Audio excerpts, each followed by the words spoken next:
اللہ من الشیطان الرجیم بسم اللہ الرحمن الرحیم۔ سامعین محترم، فیضان قرآن کے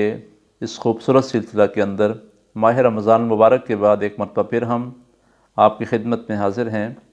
اور آج ہم ایک نئے قرآنی واقعہ کے ساتھ آپ کی خدمت میں حاضر ہیں، اور یہ واقعہ قرآن کا بڑا اہم واقعہ ہے جس کا ذکر اللہ کریم نے سورۃ البقرہ کی آیت نمبر 102 کے اندر کیا ہے، اور یہ واقعہ ہے ہاروت و ماروت کا۔ ہاروت اور ماروت کی حقیقت کیا ہے اس واقعہ کی، اس کا ذکر مفسرین کرام نے اپنی تفاسیر کے اندر کیا ہے، جس کے اندر تفسیر کبیر ہے، تفسیر مظہری ہے، ابن کثیر ہے، بغوی ہے، تفسیر نعیمی ہے۔ ان تفاسیر کے اندر اس کو نقل کیا گیا ہے، لیکن تفاسیر کے اندر بعض ایسی روایات کو نقل کیا گیا ہے جن کا جمہور علماء نے اس کا انکار کیا ہے اور ان کو رد کیا ہے کہ جو فرشتوں کے شایان شان روایات نہیں ہیں۔ تو میں آپ کے سامنے وہ روایات اور ان تفاسیر کا حوالہ اور ان کا خلاصہ کرنے کی سعادت حاصل کرتا ہوں، جس کے اندر اس بات کو اس کا خیال رکھا گیا ہے کہ ایسی روایات جو فرشتوں کے شایان شان نہیں ہیں اور ذرا بے ادبی کا پہلو نکلتا ہے، ان سے ہمیں اجتناب کرنا چاہیے۔ وہ تفاسیر جن کا میں نے آپ کے سامنے خلاصہ عرض کرنا ہے، وہ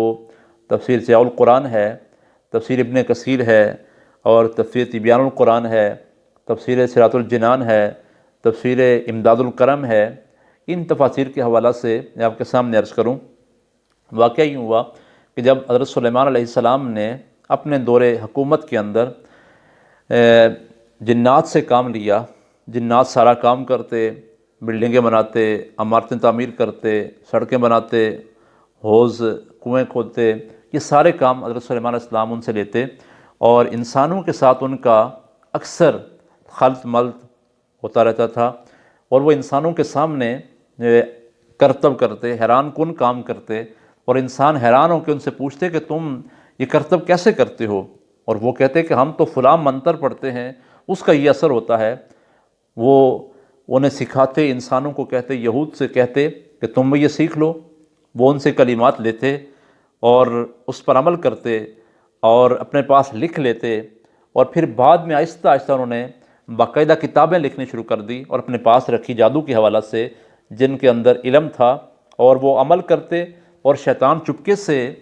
وہ کام کر دیتے، اور ان کا یقین پختہ ہو جاتا کہ واقعی یہ سب کچھ اسی کی وجہ سے ہے۔ اور پھر جب حضرت سلیمان علیہ السلام کو اس بات کا علم ہوا تو آپ نے وہ ساری کتابیں منگوائی اور ان کے ایک صندوق کے اندر بند کر کے اپنے تخت کے نیچے، کرسی کے نیچے دفن کروا دیا، اور کہا کہ آج کے بعد کوئی یہ کام نہیں کرے گا، یہ کفری عمل نہیں کرے گا۔ جب حضرت سلیمان علیہ السلام کا وصال ہوتا ہے تو شیطان نے پھر ان لوگوں کو ورغلایا کہ میں تمہیں بتاؤں ایسا خزانہ، ایسا ذخیرہ بتاؤں کہ جس کی وجہ سے سلیمان علیہ السلام تمہارے اوپر اور جنات کے اوپر حکومت کیا کرتے تھے۔ ان لوگوں نے کہا کہ بتایا جائے، اور اس نے کہا کہ تم جاؤ حضرت سلیمان علیہ السلام کے تخت کے نیچے ایک کتابوں کا صندوق ہے، اس کو نکالو، وہاں سے کتابیں نکال کر اور منتر کی کتابیں ہیں وہ نکال کر پڑھو، اس پر عمل کرو اس کے مطابق۔ اور جب ان لوگوں نے یہ کام کیا تو جادو کی تعلیم تھی اس کے اندر، ان کتابوں کے اندر کفریہ شرکیہ وہ کلمات تھے، وہ نکال کر عمل میں لانا شروع کر دیا انہوں نے۔ اب ان لوگوں نے معجزہ کے اندر اور جادو کے اندر فرق نہیں رہا، اور وہ یہاں پر ان کی سوچ بدل گئی۔ انہوں نے کہا کہ سلیمان علیہ السلام واقعی جادوگر تھے، نعوذ باللہ، وہ نبی تو نہیں تھے۔ تو اب یہ ہوا جب حقیقت کے بارے میں جاننے کے اللہ کریم نے دو فرشتوں کا نزول کیا، جن کا ذکر سورۃ البقرہ کی آیت نمبر 102 کے اندر کیا گیا ہے۔ وما انزل علی الملکین بابل ہاروت و ماروت، بابل کے شہر میں دو فرشتے نازل ہوئے جن کا نام ہاروت اور ماروت تھا، اور وہ لوگوں کو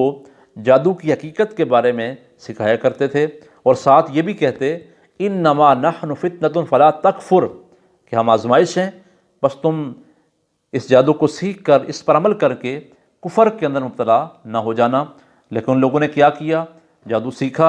اور اس کے مطابق عمل کرنا شروع کر دیا، اور کفر کے اندر چلے گئے۔ فرشتے معصوم تھے،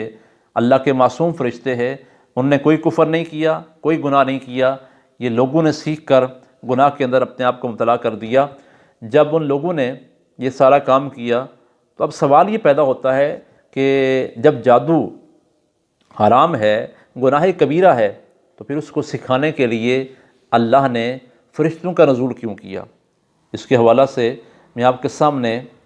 تفسیر امداد الکرم کے حوالہ سے ایک بات عرض کروں، جس کو بڑی خوبصورت بات نقل کی گئی ہے پیرزادہ امداد حسین شاہ صاحب مدظ اللہ العالی نے۔ آپ فرماتے ہیں کہ انڈیا کے اندر مرزا قادیانی نے جب نبوت کا جھوٹا دعویٰ کیا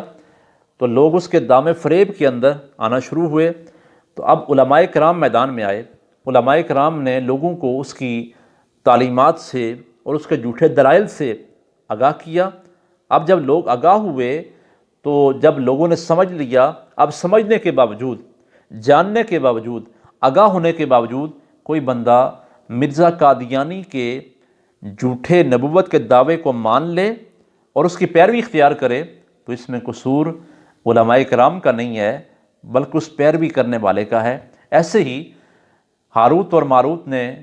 لوگوں کو جادو سکھایا، اب قصور اس کے اندر ہاروت و ماروت کا نہیں ہے، وہ فرشتے ہیں، معصوم ہیں، قصور ان لوگوں کا ہے جو سیکھ کر اس کے مطابق عمل کرتے رہے۔ تو یہ تھا واقعہ قرآنی جو میں نے آپ کے سامنے اس کا خلاصہ عرض کیا۔ اللہ کریم کی بارگاہ میں دعا کرتے ہیں کہ مالک ہمیں قرآن کا صحیح فہم نصیب فرمائے اور فضول قصے کہانیوں کے بجائے قرآنی واقعات کو پڑھنے کی، سمجھنے کی اور اس کے مطابق عمل کرنے کی توفیق اللہ ہمیں نصیب فرمائے۔ وما علینا الا البلاغ المبین۔